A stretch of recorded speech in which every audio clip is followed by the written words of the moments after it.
industry if they arrive to you in that fashion. If somebody wants to sell a home that is vacant or a piece of raw land, those tend to be the two types of properties that are targeted. Often vacant homes are in probate, so there's that extra level of confusion. If the tax mailing address, go down to that county assessor, who's paying the property taxes and what is that address, is out of the state, that also makes this ripe for the picking on this, we believe, crime ring. We do know that this is interstate, and we do know that these are fairly sophisticated criminals, and we do know that they have good fake IDs. So asking for a driver's license isn't going to be enough. Verify. Does the driver's license have the same address as the tax mailing address? We've been able to catch some people early in the game just because, well, hang on a second, let me ask you some more questions, because you're using this vacant land as your address on your driver's license. That should probably be a red flag.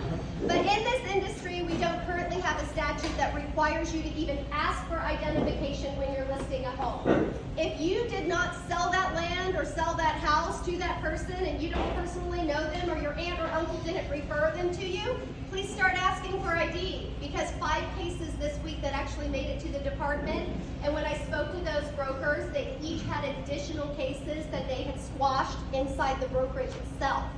Which means if one brokerage catches it, the criminal's coming to look for a different broker that's not quite on their toes enough to catch the crime. So the first thing you can do is ask for 2 points of identification.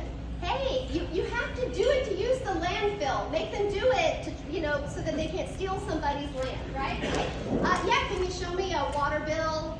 Could you show me your closing statement for this piece of land? Show me that you paid the property taxes for this piece of land. Because that right in and of there, they may be like, oh, never mind, I don't want to list with you. Yeah, okay, they still want to list with you if they're not a criminal trying to steal money just because you ask for verification that they're truly the landowner. That's the first thing that licensees can do to help us make Arizona an inhospitable place for these criminals, because they are walking away. Usually these properties are free and clear. So they are walking away with hundreds of thousands of dollars in their pockets. Second thing that you can do is that mailing address of where the tax records go. If you've taken a listing agreement, it's always been all electronically. The email addresses look like the property owner's first name dot last name at outlook.com or gmail.com or something along those lines. Something that would make you think, yeah, they created that email address and that's them, and a cell phone number. And that is how all the communication is going down. There's text messages, there's emails that go back and forth, but there's very little or no face-to-face.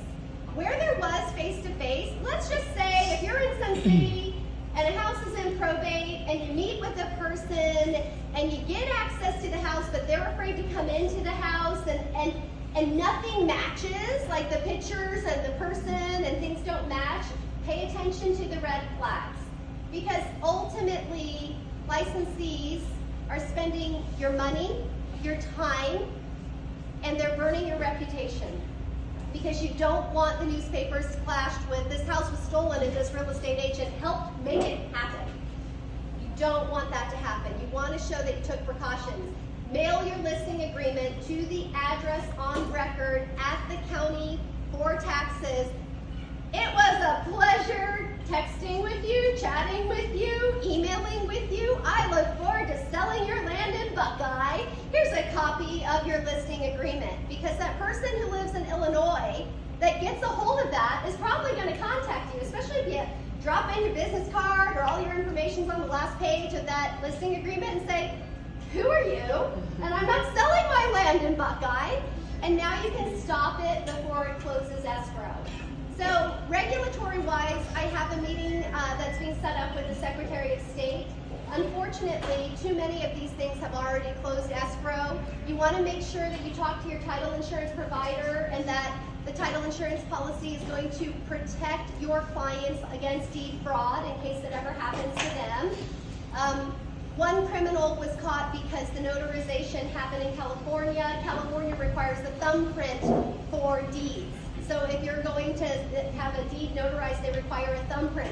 So for title and escrow, Your large companies, you figured it out in California, bring that goodness to Arizona, right? Bring it here too. And so, but we will be meeting with Adrian Fontes to talk to him about deep fraud and how a thumbprint was instrumental in catching one of the criminals. That criminal in his court hearing has said, I'm just a small fish in this game. I hardly got anything out of the money, which was the indication that this is probably a more sophisticated crime. It's not isolated to Arizona. And then the last thing that you can do is, if a scoundrel targeted you, if you were duped, call your broker immediately. Brokers, agents, call the Department of Real Estate before you cancel those listing agreements. We are working with the Criminal Investigation Unit at the Attorney General's office to be able to crack down and find these criminals. So we have every intention of making sure that they don't prey on you and that they don't prey on the people of Arizona, but more than ever before, this department needs help from this industry. So know that it's out there. Know that the rate of increase over the last 3 months of complaints to the department has exponentially risen just in the last 3 weeks. It's alarming, it's concerning, it's got the attention of the governor's office, the Secretary of State, my office, everybody who's involved. It does nobody any good to have that kind of press. They say all press is good press. I would disagree. Okay, so that's the most important thing. Before I lost anybody's interest, I really wanted to